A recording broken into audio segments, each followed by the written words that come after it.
The splash echoed through the marble-tiled pool deck like a gunshot. Sarah's head broke the surface, gasping, her evening swim interrupted by the sharp crack of heels on concrete. Karen Morrison stood at the pool's edge, her manicured finger pointed like a weapon, her voice cutting through the humid air. "You think you can just ignore the rules? I'll destroy you for this."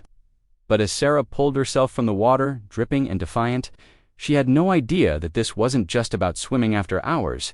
It was about a secret that would unravel Karen's empire of power, expose a web of corruption that reached the highest levels of their exclusive community, and ultimately transform one woman's midnight swim into the catalyst for the most explosive HOA scandal in Willowbrooks. The chlorine-scented air hung heavy in the Willowbrook Heights Community Center as Sarah Chen glided through the pool's crystalline water, her strokes cutting through the silence of the late evening.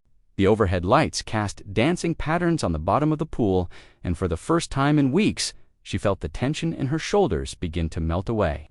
This was her sanctuary, her escape from the suffocating atmosphere that had settled over their once peaceful neighborhood like a toxic cloud. At 42, Sarah had moved to Willowbrook Heights 18 months ago, drawn by the promise of a quiet suburban life after her divorce.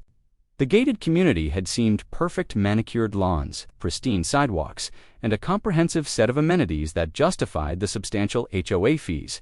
She'd been looking forward to simple pleasures: morning jogs around the pond, evening swims in the community pool, and the kind of neighborly friendships she'd imagined would flourish in such a picture-perfect setting. She should have known better.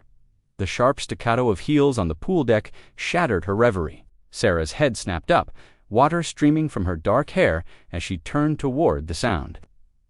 Karen Morrison stood silhouetted against the amber glow of the community center's entrance, her perfectly styled blonde hair catching the light like a crown. Even at 9:30 in the evening, Karen looked as if she'd just stepped out of a boardroom, her navy blazer immaculate, her expression carved from granite. "The pool closes at 9, Mrs. Chen." Karen's voice carried across the water with the authority of someone accustomed to immediate obedience. "I trust you can read the clearly posted signs." Sarah treaded water, her heart rate spiking not from exertion but from the familiar cocktail of irritation and apprehension that Karen's presence always triggered. "The signs say 9:30, Karen.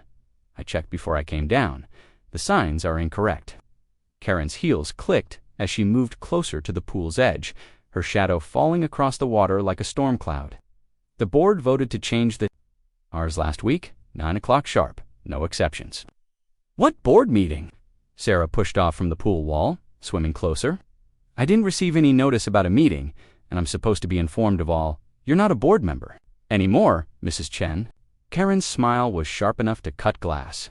"Your resignation was accepted at last Tuesday's emergency session." The water suddenly felt ice cold against Sarah's skin. "What resignation?" "I never submitted a resignation. Your prolonged absence from board duties was interpreted as a resignation by default." Karen consulted her phone with theatrical precision. Article 7, Section 3 of the HOA bylaws. 3 consecutive missed meetings constitutes abandonment of position.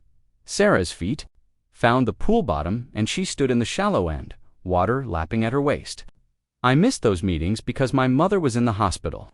I sent emails explaining personal matters don't supersede community responsibilities."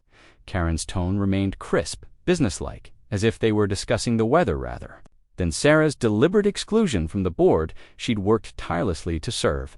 The community requires leadership that's present and engaged, not distracted by outside concerns. The callousness of the statement hit Sarah like a physical blow. Her mother's stroke had been sudden and severe, requiring 2 weeks of vigil at the hospital. Sarah had sent detailed emails to the board, explaining her situation and requesting that any urgent matters be postponed until her return.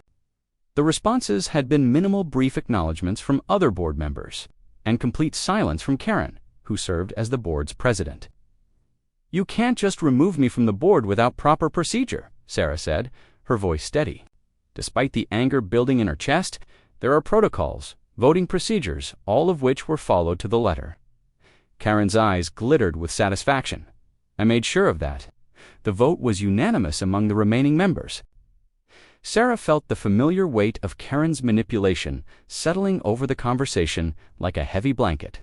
Over the past 18 months, she'd watched Karen systematically consolidate power within the HOA, using procedural technicalities and personal vendettas to eliminate anyone who dared question her authority. Board members who raised concerns about inflated landscaping contracts found themselves facing sudden fines for minor infractions. Residents who complained about Karen's increasingly authoritarian policies received threatening letters about deed restrictions and property violations. "This is about the pool house renovation, isn't it?" Sarah's voice cut through the humid air. "About me asking questions you didn't want answered." For the first time, Karen's composure flickered. It was barely perceptible, a slight tightening around her eyes, a momentary pause before she responded. "The pool house renovation is a closed matter. The board has made its decision. A $3 million renovation for a building that's less than 10 years old," Sarah pressed, sensing the crack in Karen's armor. "Awarded to a contractor who happens to be your brother-in-law without competitive bidding, and with costs that somehow doubled between the proposal and approval. The renovation is necessary for community, safety, and property values." Karen's voice had developed an edge, the smooth professionalism giving way to something harder, more defensive. "The board conducted a thorough review of all proposals." "What other proposals?" Sarah stepped closer to the pool's edge. Her journalist instincts dormant since her divorce, but never truly dead-stirring to life. "Because I've checked with every major contractor in the county, and none of them received bid requests for this project." The silence stretched between them like a taut wire. In the distance, the soft hum of the pool's filtration system and the gentle lapping of water against the sides were the only sounds. Karen's perfectly manicured facade had developed hairline cracks, and Sarah could see the calculation happening behind her eyes, the rapid assessment of threats and responses. That had made her such a formidable opponent.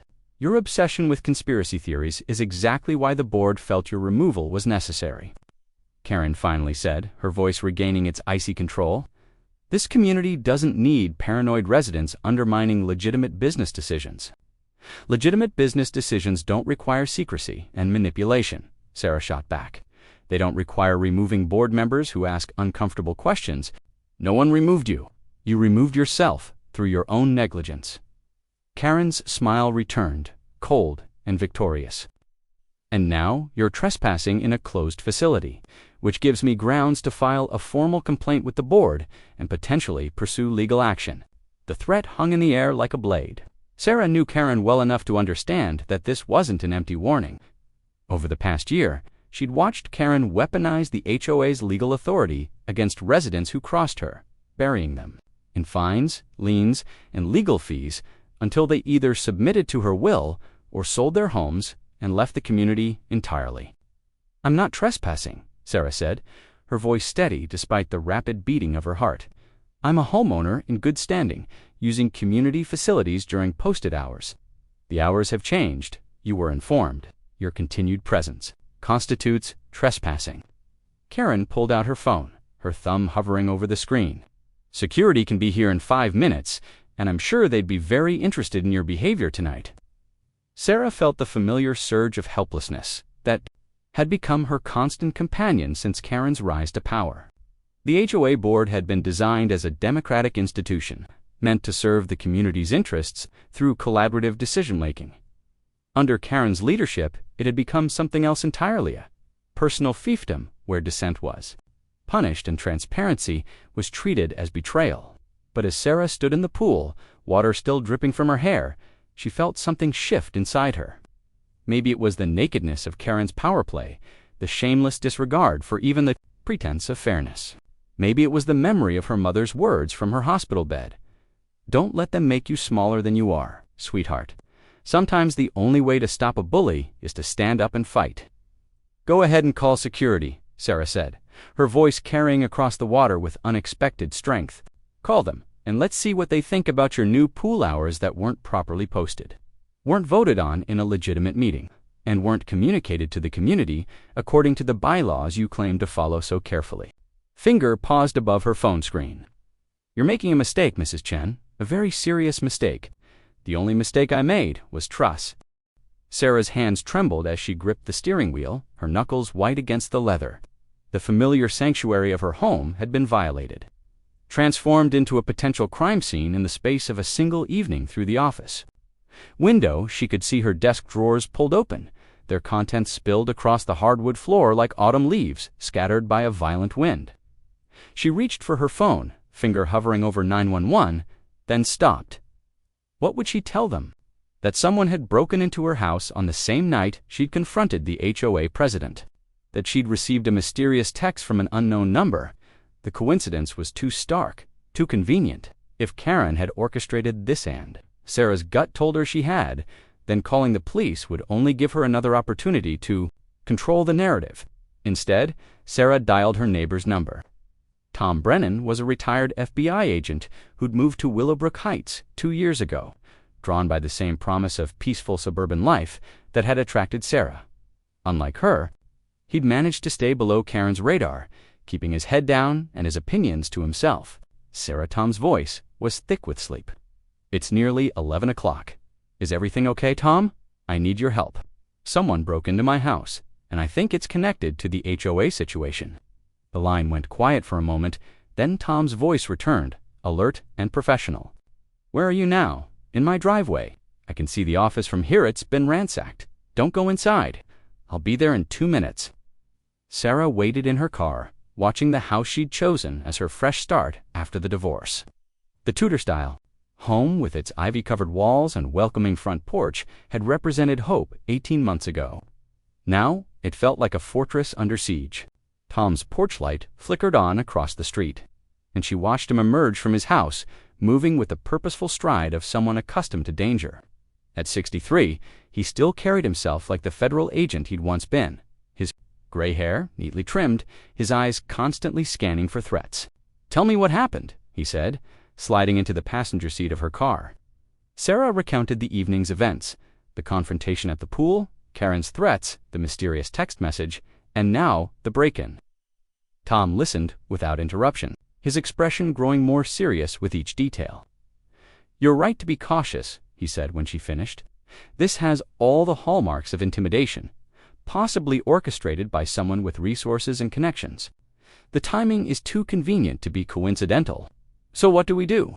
We go in together, document everything, and figure out what they were looking for." Tom checked his watch. "But first, tell me about this pool house renovation. You mentioned inflated costs and no-bid contracts." Sarah pulled out her phone, scrolling through the photos she'd taken of HOA documents over the past few months. $3 million for a renovation that should cost maybe $800,000. The contractor is Karen's brother-in-law, Marcus Webb, and his company only incorporated 6 months ago. Before that, he was a landscaping contractor with no experience in large-scale construction.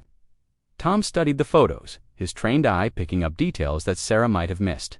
The payment schedule is unusual. Large upfront payments, minimal performance bonds, and look at this, he pointed to a line item buried in the contract specifications. They're installing a basement level that's not mentioned in the architectural plans filed with the county. A basement. Sarah leaned closer, trying to make sense of the technical language for a pool house. Officially, it's listed as mechanical, systems and storage, but look at the square footage, it's enormous, almost as large as the pool house itself. Tom's voice had taken on the analytical tone of someone piecing together a complex puzzle. This isn't just about skimming money from the renovation budget. They're building something they don't want the community to know about. Sarah's phone buzzed with another text from the unknown number. "Still planning to meet tomorrow morning? Things are moving faster than expected. Someone's watching us," she said, showing Tom the message. "They know we're here, talking." Tom's eyes swept the street, cataloging every shadow, every parked car, every potential surveillance point. "We need to move. If they're monitoring you this closely, sitting here makes us easy targets." They approached the house through the backyard, Tom leading with the careful precision of someone who'd spent decades in hostile environments. The back door stood slightly ajar, its frame splintered where the lock had been forced. Inside, the damage was worse than Sarah had imagined from her view through the office window. They weren't trying to hide their presence, Tom observed, photographing the scene with his phone. This was meant to send a message. Every room had been systematically searched. Drawers pulled out, their contents scattered across floors. Couch. Cushions slashed open, their stuffing scattered like snow.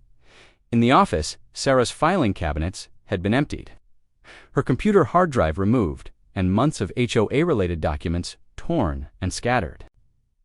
They were looking for something specific, Tom said, examining the pattern of destruction. This isn't random vandalism. See how they targeted your documents but left valuable items untouched. Your jewelry box is intact. Electronics are still. Here, this was about information. Sarah knelt beside her desk, gathering the scattered papers. Most of this is just routine HOA correspondence. Board meeting minutes, financial reports. Nothing that would justify. She stopped her blood. Running cold. Oh God, Tom, the flash drive. What flash drive? I've been copying all the HOA documents, storing them digitally as backup. The drive was in my desk drawer, and it's gone. Sarah's voice rose with panic. It had everything: financial records, contractor agreements, email correspondence, meeting, recordings, everything I've been collecting for months. Tom's expression darkened. What kind of email correspondence? Between Karen and Marcus Webb, her brother-in-law, I managed to get access to her work email through a friend in the IT department. Sarah's hands shook as she sorted through the scattered papers. There were dozens of messages about the pool house project, including some that mentioned special accommodations and alternative purposes. Did you make any other copies? I uploaded everything to a cloud storage account last week, but if they have my computer, ... Sarah rushed to her laptop, relief flooding through her as she discovered it was still password protected. They didn't get into my personal accounts. The cloud backup should still be intact. We need to get out of here, Tom said, his voice urgent. If they're willing to break into your house, they're past the point of legal intimidation. This is about survival now. As they prepared to leave, Sarah's phone rang. The caller ID showed Karen's number. Don't answer it, Tom warned, but Sarah was already accepting the call. Mrs. Chen? Karen's voice was smooth, professional, with just a hint of concern. I hope I'm not calling too late. I wanted to apologize for our heated exchange at the pool tonight. I may have been a bit harsh. Someone broke into my house. Karen, Sarah said, her voice steady despite the rage building in her chest. Interesting timing, don't you think? Oh my goodness, how terrible. Have you called the police? I'll contact our security service immediately and have them increase patrols in your area. The false concern in Karen's voice made Sarah's skin crawl. I'm sure you're already very well informed about the situation. I'm not sure what you're implying, Mrs. Chen, but I hope you're not suggesting that I had anything to do with this unfortunate incident. That would be a very serious accusation. Tom was frantically gesturing for Sarah to end the call, but she pressed on. The only thing I'm suggesting is that people who threaten others shouldn't be surprised when those threats appear to come true. Mrs. Chen, I think the stress of recent events may be affecting your judgment. Perhaps you should consider taking some time away from the community while you recover from this trauma. I'm sure the board would be understanding if you decided to sell your home and start fresh somewhere else. The offer was delivered with the same tone Karen might use to suggest a restaurant for dinner. But Sarah heard the steel beneath the silk. This was her final warning, delivered with the certainty of someone who held all the cards. I'm not going anywhere, Karen, and I'm not backing down. I was afraid you might say that. Karen's voice lost its false warmth, becoming cold and businesslike. I hope you'll reconsider. For your own safety, of course. The line went dead, leaving Sarah staring at her phone in the silence of her violated home. We need to leave now, Tom said, grabbing Sarah's laptop and a handful of the scattered documents. Pack a bag, enough for a few days. You're not safe here. I can't just run away. This is my home, my life. Your life won't be worth much if you're dead. Tom's bluntness cut through her protests. We're dealing with people who have resources, connections, and no apparent qualms about escalating to violence. The break-in was a warning. The next step won't be so gentle. Sarah looked around her home one last time, seeing it through new eyes. The place that had represented her fresh start after divorce now felt like a trap, its familiar walls closing in around her. But as she packed her essentials, she felt something she hadn't expected. Determination. The coffee shop meeting tomorrow. Morning, she said. I'm going. Absolutely not. It's The coffee corner buzzed with the usual morning crowd commuters grabbing their caffeine fix. Business professionals hunched over laptops and students claiming corner tables for extended study sessions. Sarah sat facing the entrance, her hands wrapped around a steaming mug of coffee she hadn't touched, her eyes scanning every face that walked through the door. Tom was positioned at a table near the back, hidden behind a newspaper, but with a clear view of the entire cafe. They'd arrived 30 minutes early, mapping exit routes and identifying potential threats. Sarah's phone showed 8:03 a.m., and her mysterious contact was already 3 minutes late. The door chimed, and Sarah's breath caught as a familiar figure entered. Marcus Webb, Karen's brother-in-law, and the controversial contractor stood just inside the doorway, his eyes searching the crowd. He looked nothing like the confident businessman from the HOA meeting photos. His usually immaculate appearance was disheveled, his expensive suit wrinkled, and deep circles under his eyes suggested he hadn't slept in days. Marcus spotted Sarah and approached her table with the hesitant gait of a man walking to his own execution. "Mrs. Chen, I'm the one who texted you." Sarah's mind raced. Marcus Webb was the last person she'd expected to be her mysterious contact. "You're the friend who wanted to meet." "I'm nobody's friend right now," Marcus said, sliding into the seat across from her. His hand shook as he placed them on the table, and Sarah noticed scratches on his knuckles, as if he'd been in a fight. "But I might be the only chance you have to get out of this alive." "Did you break into my house?" Marcus's voice was barely above a whisper. "But I know who did, and I know why. We need to talk, but not here. They're watching." Sarah felt Tom's eyes on her from across the cafe. She gave him a subtle hand signal, the one they'd agreed on, to indicate the situation was evolving, but not yet dangerous. "Then where?" she asked. "There's a construction site on Maple Street, about 2 miles from here. Meet me there in 20 minutes. Come alone, and make sure you're not followed." Marcus stood to leave, then paused. "Mrs. Chen, I need you to understand something. What you stumbled into last night isn't just about money. People have died too. Protect this secret." The words sent ice through Sarah's veins. "What secret?" 20 minutes. Maple Street construction site.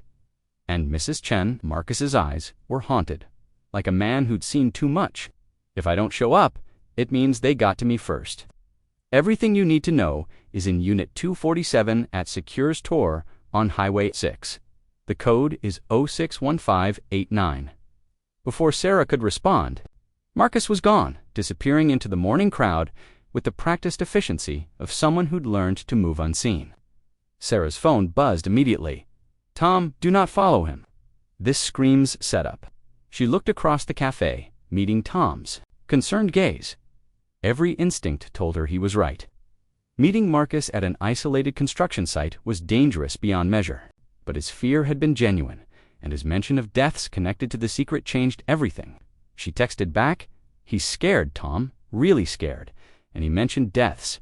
All the more reason to stay away. We call the police now. And tell them that the HOA contractor wants to meet me at a construction site." With Karen's connections, that information could be back to her within the hour. Sarah finished her coffee, her decision made. She gathered her things and walked toward the cafe's exit, pausing at Tom's table just long enough to whisper, "Maple Street construction site, 20 minutes. Watch my back, Sarah. Don't." But she was already walking away, her determination overriding her fear. Outside, she spotted a black sedan that seemed to be following her car, confirming Marcus's warning. About surveillance, she took a circuitous route through residential neighborhoods, using every evasion technique she'd learned from Tom during their brief partnership. The construction site was a half-finished office complex, its skeleton of steel and concrete rising. Against the gray morning sky, Sarah parked across the street and waited, watching for any sign of Marcus or potential threats. The site appeared deserted, just another casualty of the recent economic downturn. Marcus emerged from behind a concrete pillar, motioning for her to join him. Sarah crossed the street, her phone already set to speed dial Tom's number if things went wrong. "Thank you for coming," Marcus said, his voice echoing in the empty structure. "I wasn't sure you would start talking. What's this really about?" Marcus pulled out a tablet, his fingers shaking as he navigated to a photo gallery. 6 months ago, Karen approached me about the pool house renovation. It seemed like a straightforward job, good money, family connection. What could go wrong? He showed her the first photo, architectural plans for a standard pool house renovation. This is what I thought I was building. Basic renovation, maybe some upgraded amenities. But then Karen introduced me to her business partners. The next photo showed 3 men in expensive suits standing beside a black luxury car. Sarah didn't recognize them, but their presence radiated the kind of authority that came from wealth and violence. Viktor Kozlov, Dmitry Petrov, and Anton Volkov, Marcus continued. They're what the FBI calls businessmen, but their businesses involve moving money from very illegal sources into very legal investments. Sarah felt her stomach drop. The pool house renovation is a money laundering operation. Not just money laundering, that basement level Tom noticed in the plans. It's not for mechanical systems. Marcus swiped to the next photo, showing detailed construction plans for an underground facility. It's a storage and processing center for narcotics trafficking. They're building a distribution hub right under the community pool. The scope of the operation hit Sarah like a physical blow. How much money are we talking about? The renovation budget is just the tip of the iceberg. The real money comes from the drug operation. We're talking about millions of dollars in cocaine and heroin moving through Willowbrook Heights every month, cleaned through legitimate HOA expenses and construction contracts. And Karen's in charge of all this? Karen's the local coordinator, but she's not the boss. The Russians are running the show, and they have connections everywhere: police, government, even federal agencies. Marcus's voice cracked with fear.